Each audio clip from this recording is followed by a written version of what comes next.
Hello everybody and welcome back to another video for the day. We're going back in r/talesofneckbeard because I really do appreciate you guys when you say that you like it when I have the nice background music because it lets you guys be more productive and it helps me do my thing. So if you guys would like to be absolutely amazing, show your support and see more videos like this one in the near future, be sure to hit that like button, leave a comment down below to start up them wholesome internet discussions, and if you guys have not already, subscribe to the channel and turn on the notifications because that engagement very much does help out in the channel and the algorithms and everything, and I appreciate the crap out of you guys for it. My first neckbeard experience. Before I start, nothing really happened, but I feel it still fits. My friend F20 and I, 20 FTM, have just gotten off the train in a pretty big city, and we didn't really know where we were, but we made it work. We walked across the platform to the lift. We had my friend's 1-year-old with us.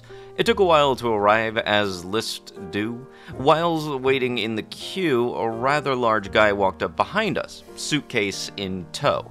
Bearing in mind this was a very stereotypical neckbeard, fedora, unkempt hair and beard, obese, stinky, dirty clothes, etc., etc. I didn't really think much of it until I saw him staring right at my chest. I had a low-cut top on, and that goes down to about mid-chest. Is an important note. I was binding at the time, so my breasts were not entirely visible. Bearing in mind that we had just gotten off a tightly packed train, so I was holding my jacket instead of wearing it, he stared for a good few minutes before I covered myself up. After doing so, he then began to check out my friend. He looked her up and down frequently, going back to stare at her butt. I subtly hinted to her that he was looking. Anyways, the lift arrived and we got on. Neckbeard got on as well. Originally, I didn't think much of it as he kept his distance and didn't say much. After the doors closed, he got closer and closer to my friend who had her back to him. He was still checking both of us out in a way that made me very uncomfortable. Luckily, the lift stopped and we hurried off. Unfortunately, the neckbeard followed us out of the station and into the shopping center. I could feel his beardy eyes staring at me the entire time as we wandered around aimlessly, trying to find a way out of the center. We did manage to get out and thankfully lost him in the process. So overall, it's not awful, but definitely uncomfortable. I'm just glad we got out of without stuff going down. I didn't let my friend know properly after we were out at earshot. I'm sorry for the anticlimactic ending of the story, but here you go. Escape a neckbeard. I don't really think I ever understand anybody's reasoning to want to stare at somebody just for a long period of time. It doesn't make sense at all. I know for myself, if I ever think that I'm getting stared at or somebody's following me, is I try to bait them into seeing if I can actually confirm they very much are, and if they are, then yeah, I would make a scene about it, because that's not good whatsoever. There's nothing good whatsoever about being creepy. A community college stalker. I regret telling this story a little because this guy has no social skills, and I feel sorry for him. But he lost my temper today. I'm going to call him Steve for the sake of privacy, but his name is that unremarkable. I first met him last semester in my history class. He seemed harmless at first. He wants a PS5, so he's been trying and failing to sell his old games from last gen. On top of that, he's been trying to sell his old DVDs. That's all fine and dandy, but unfortunately for both him as well as my classmates and me, he doesn't know that no means no. Steve is on the autism spectrum, and he really wants a girlfriend. But the problem is that he doesn't understand that just because he thinks that someone is attractive doesn't mean that she will like him back.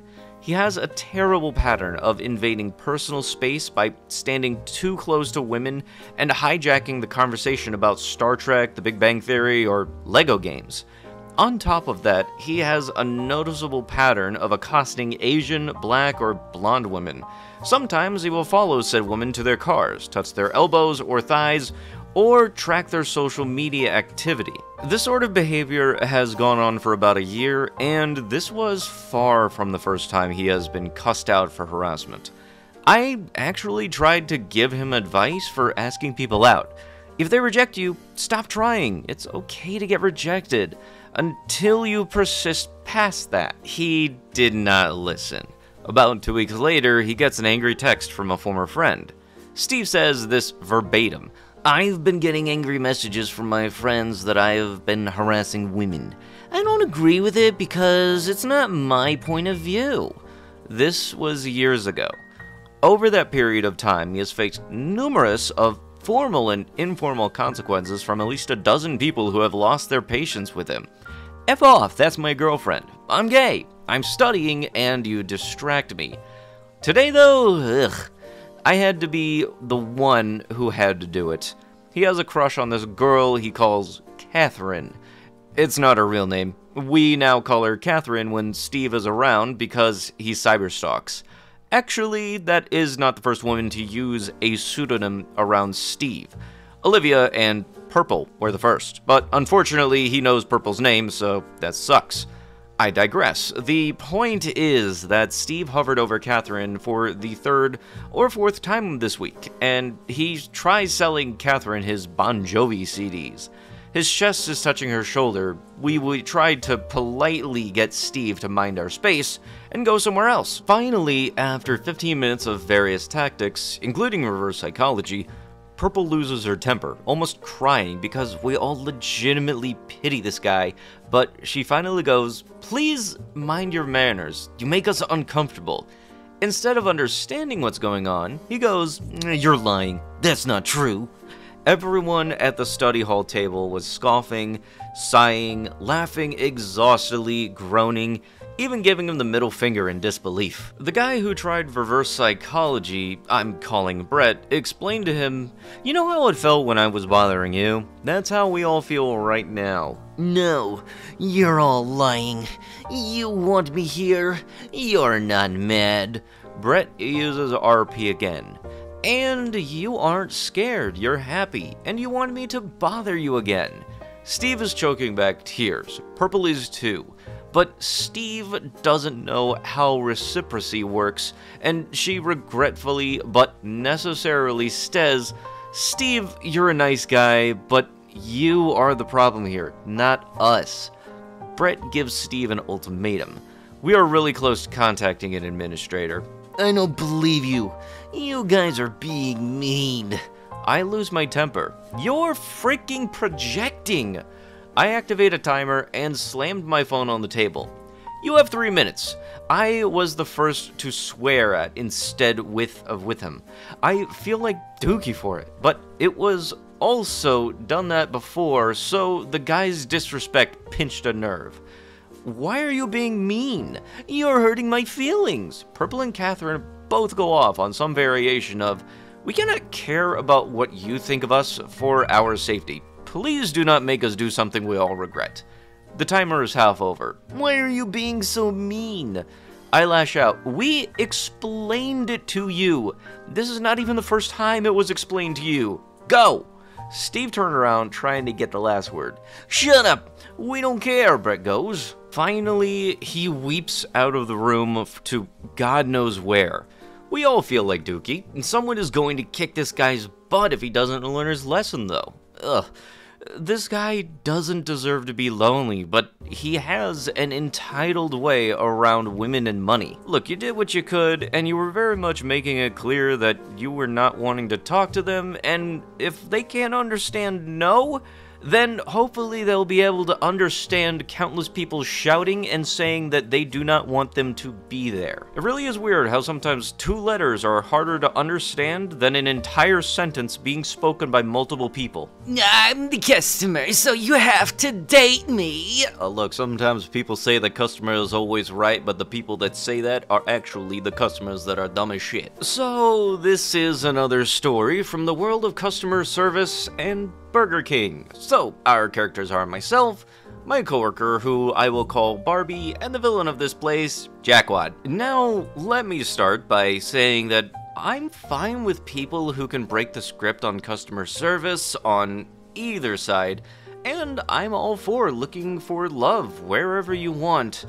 But know that when she says no, she means it. Also, this guy was so creepy, he'd give online incels a run for their money. So, I was in charge of babysitting the newbies for the day, as we just had a fresh crop of them whisk in. The rate of retention was low, and I was perhaps the one guy who worked on all areas at some point, so I had to train everyone. One newbie was Barbie. She was 16 and as much of a Barbie girl as you can get, complete with the shiny blonde hair and bubbly personality. She was on the till to my right, and in comes Jack A. So she was busy taking his order when all of a sudden he decides to ask her for her number. Now, I'm sure that she's used to it, as she brushed it off and just said, "Sorry, I'm seeing someone." "So, would you like your meal large?" Nah, I give a large or don't buy it, J.A. said, as if he could impress her with his vulgarity. "Okay, so any sides?" she asked. She wasn't going to break from the script purely out of discomfort, I think. At this point, I was finished with my customer and turned my attention on this guy. "Depends, can I have you as my side? I'd love to make a meal out of you," J.A. told her. The sheer cringe was uncomfortable for all of us except him. "You need me to step in?" I asked her. "I'm okay, but you can stay near," she said. "No worries," I told her. "Is this your boyfriend?" J.A. asked her. "No, but you're making me feel uncomfortable. You're like 10 years older than me, and you're creeping on me," she told him. I think that she was hoping that he would just realize what he was doing and give up. No such luck. Honey, I'm your customer. This is part of customer service." Oh, I'm gonna lay into this schmuck afterwards. "So, just give me a number and I'll order and I'll come by later to pick you up," he replied. The sheer entitled attitude towards her was starting to annoy me in her. "Sir, I'm just gonna be blunt with you. I'm not going to allow her to deal with you any further. You're going to either finish your order with me, or it'll be a takeaway and you could just leave now," I said. Barbie quickly took a step back from the till and let me take her place. "Hey, that's not cool. We're both guys here. No blocking me, man," J.A. exclaimed. He was actually angry because I wouldn't let him hit on her. I told Barbie to go into the kitchen and grab a drink of water or something while I deal with him. I honestly don't care if you think we are both guys. You're entitled to make my front counter team uncomfortable. You have a right to order food from here for now. If you continue this behavior, I'll simply have you leave, I told him, hoping that my stern voice was enough to get him to focus. It was not. So this guy continues with his order for a moment before redirecting his attention to Barbie, who had just popped her head out of the kitchen to see if she was in the clear, and he clicked on immediately when he noticed her. "Why can't you just take my order and give me your number? All I want to do is give you some," he shouted at her. She immediately fled as the manager on shift came out of the dry store after hearing the commotion. I immediately signaled them to call the security staff for the shopping center before turning back to the customer. "Sir, I'm gonna ask you to leave now, as I don't feel comfortable with you even being in the same place as my colleague. Now, please leave me. I'm going to cancel off everything on your order, and you won't be served any further by any colleagues here," I informed him. "I'm not leaving until I get her number. Do you even know who I am?" He said as if knowing who he was would change my opinion on him. "No, but you're not harassing my colleague for her number, so you can act like a big man. You look closer to my age than hers, and so you should know that acting like this is inappropriate. I have no problems with a guy asking a girl for her number, but when she says no, it means no," I explained to him. "Since when? When a W says no, you simply pay her more money. It's the same here.